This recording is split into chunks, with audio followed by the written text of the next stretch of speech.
a piece of paper and pen along with you because we're going to need it. I have one with me, and so should you. Get a paper and a pen. It's going to be useful. So like I said, this particular session is about strategy. Who can tell me, which one of you guys will tell me what strategy is? Tell me what strategy is. Good evening.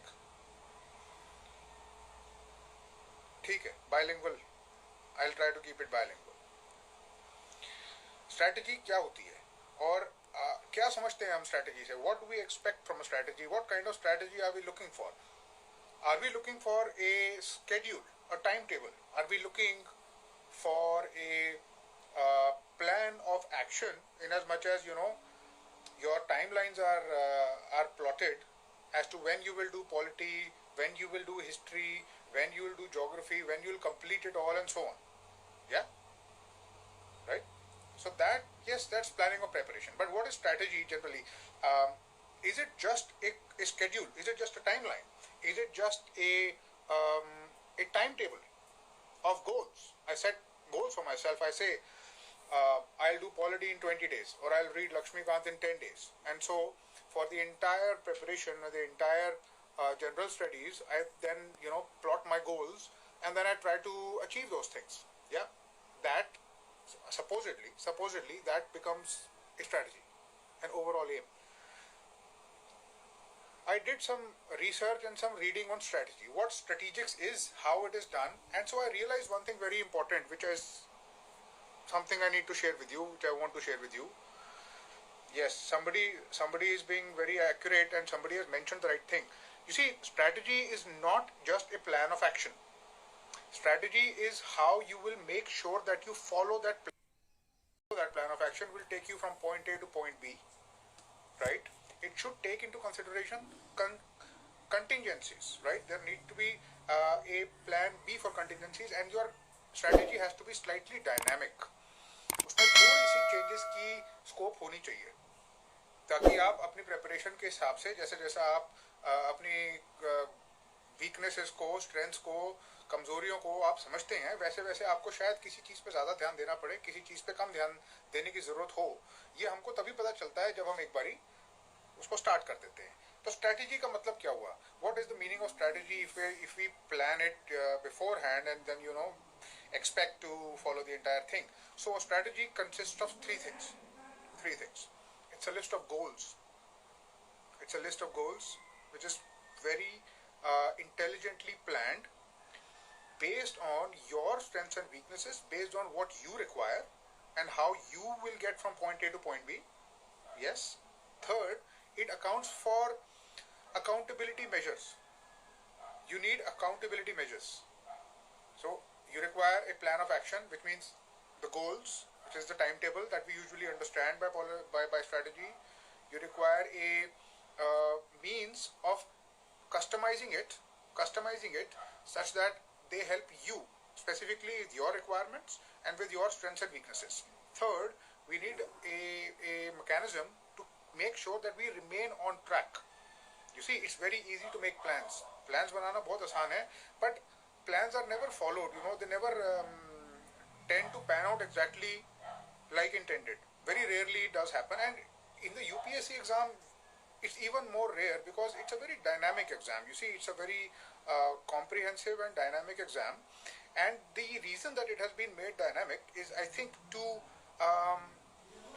kind of force you, the aspirant, to remain in touch with the times, about what's going on in the world, and to be completely aware at all times. So this doesn't require you to just read a bunch of books and be done with it, right? You can't read just a few books and say that I know the content of these books and now therefore I will clear this exam. It doesn't work that way. You not only require that content, you require a means to tailor that content to your strengths and weaknesses, and you require a mechanism to make sure that you remain on track, and that you do not deviate, right? So it consists of all three things. Now I noticed that somebody just said that it requires discipline, and somebody also just mentioned that it requires hard work. So this is completely true, and I agree, absolutely agree. But it requires something else also. Yes, see, it requires you to be able to manipulate yourself to follow a goal consistently for a long time. This is not easy to do. Take any goal, for example. Take weight loss. मान लीजिए आपको weight loss करना हो, you want a body transformation or something. It's a difficult goal because the body doesn't like to change. It doesn't want to change. So you have to really push it hard and push it hard for a long time, for 6 months or perhaps 1 year, to make sure that it changes. And then you need to remain on that kind of a lifestyle to make sure that it remains that way. It is very similar in the UPSC exam. We not only want to understand what is written in the history books, what is written in the polity books, what is going on in the world.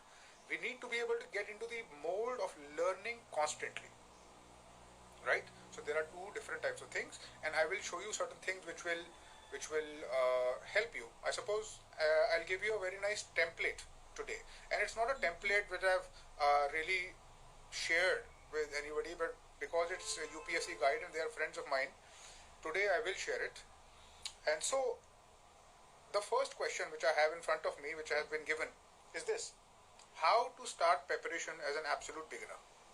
It's a very common question. I guess a large portion of the youth in India at some point in their life must ask this question: how do I start preparation as an absolute beginner?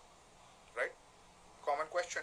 And even if you're not an absolute beginner, the answer will be beneficial to you, or I certainly hope that it will. And so this is how you do it. First, you try to understand what the examination wants, right? You don't directly jump into the topics. Don't jump into the book list. Don't jump into the content. Don't immediately join a coaching institute, because you might not require it at that time, and you might not even know what you require a coaching for. That takes a little bit of work on your end. The first thing for you to do is to figure out what the examination requires. 1. 2. What do you already have that the examination requires? In other words, what are your strengths? Say you have a background in law. You having that will help you in polity. So that part will become slightly easy for you. Say you have a background in engineering and your optional is philosophy. So no advantage as such. Say for instance that you've done BA, or you've done a master's, you have a BA or a master's in English literature, say for instance, and your optional is something else, say it's geography. The advantage which you will have is that you'll be very accustomed to writing, and you'll be very comfortable with language. If you've done a bachelor's or a master's in English, that means that language part of the examination is very well under your control. So that's a massive advantage. You need to figure out what your advantages are. Second, third, you need to figure out what are your absolute disadvantages. Where in this examination, in the syllabus or in the requirements, where are you absolutely zero? Yeah? Where are you absolutely zero? That means you have no practice of it, or if you have practice, that it's been too long that the practice is not useful any more. आप भूल गए हैं वो skills, या आपने बहुत पहले कुछ चीज़ पढ़ी थी या सीखी थी और वो अब आपके काम नहीं आ सकती है, वो फिर से सीखना पड़ेगा. ये जानना बहुत ज़रूरी है, क्योंकि आपकी strategy, part of that strategy has to be, जो भी आपके एडवांटेजेस हैं, जो भी आपके पास ऑलरेडी है, जो आपके स्ट्रेंथ्स है, whatever your strengths are, as a beginner they should be always compounded and utilized to the maximum, and you should get better and better at those things. So just because you have a background in law and you understand a little bit of polity doesn't mean that you should leave it. It means that you should get so good at it that the question does not escape you. No question in prelims should escape you. No question in mains should escape your understanding. That is how you would put your intelligence and your legal knowledge to good effect in this examination. Similarly, say for instance you did English literature or you did history, for instance. Even in history you would have some writing practice and you would have read quite comprehensively. So history then becomes your strong point. Remember, it's not just something which you have to get over with, right? Just because you know a little bit of it. You need to get better at it so that it becomes your advantage, because when the examination comes, it is these strong points, it is these strengths of yours, these disproportionate advantages which will get you that edge, because the examination is very competitive. Prelims is highly competitive. Every single question that you can get there, every single small probability that can help you increase that score will become vital. And the same thing happens in the mains exam. In fact, I think it happens more in the mains exam than it happens in the prelims exam, I think, because one, it's a very widespread examination. So there are seven examinations in total. You require a very detailed and comprehensive knowledge of general studies, which includes a lot of subjects, obviously. It includes economics and geography and polity and whatnot. You require a very good understanding and depth of maturity about your optional subject, whatever that might be. You need to be very good at writing, because they'll test that in the essay paper, and they'll test it extensively also in the ethics paper. So these are the requirements of the examination for the mains exam, and these are also the requirements of the examination as far as those subjects are concerned, right? You need to know these requirements. You need to know where you stand on each one of these requirements. This is your first step. That is how you begin. That is how you start. And I think it would be a very good investment that in the beginning, or even now, if you can afford the time, spend 10 days if it's required, 10 days if it is required, to figure this thing out. This stuff will change everything in the future. It will change your entire strategy. It will inform everything that you do from that point on to the point that you clear the exam. Figure out everything that is required. Does your optional require you to have very good writing skills, or is it a more technical subject? And do you have those skills? What about general studies? How much knowledge of general studies do you have? If you are a scientific, if you are, say, a left-brain person, typically engineering background, IIT, DC, whatever, then you might not have a lot of general knowledge, and that's fine. But you should know that. Have you been reading a lot? And do you have a very well-rounded knowledge of certain things? You need to know that. And if you do, then exactly which areas is your knowledge good, and exactly which areas is your knowledge not good? Say perhaps you've been reading, somebody is saying Yojana magazine, my friend is saying Yojana magazine. So say you've been reading Yojana magazine, you have a decent understanding of economics and developmental issues. Maybe not so much with political relations or international relations. Maybe not so much with science and technology. You need to know where you stand in the beginning. What are your strengths? What are your weaknesses? What are the skills required? How much of those skills do you have? After this, moving on. After this, you need to then figure out what should be your roadmap. What do you need to do to cover everything such that you reach your goal, right? And here is what you do. Let me show you something which I said I would, and so I'll try to do that. Let me do that.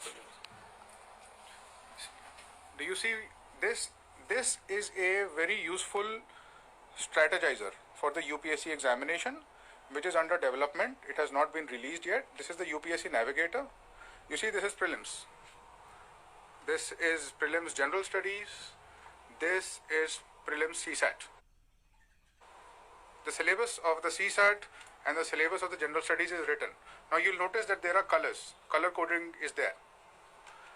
This is the mains examination. You come down to the mains examination. This is GS paper 1. All the syllabus of GS paper 1, you'll notice that it's blue and it's green. So that means that it includes Indian and world geography, and it includes history, right? So that is the mains exam, and those are the subjects that they're going to ask. While reading this stuff here, while reading for history in prelims, you know that it's going to come in GS paper 1 just by looking at the color, and vice versa. Anyway, this is ethics, and this is your entire mains exam. But this thing is where your strategy actually comes into the picture. Please note this down, because it will help you a lot later. you see, you have to do these 6 tasks before you can say that a subject has been prepared well. What are the 6 tasks? Big picture formation, first reading, second reading, analyze previous year questions, revision and testing. Once all of these are done, then you can say, okay, history is done. So if you're telling me that I have done history, or sir, I'm going to do history, I don't believe you until you've done all of these. That is when you become really prepared for the examination. And you see, all of these things should be dated so that you can track your dates. The estimated date and the actual date, you should have some form of tracking. Now, you don't need to have this thing. You can do this on your own. This is just something which makes it a little easier. So, you saw that this is the entire thing, and this is another iteration of it in a darker background. Basically, if you are saying I have to do history, follow the green stuff. This is history, and this is the green stuff. This is history. So once all of these is done, history will be done. And so once all of these subjects, these are all subjects represented with gems.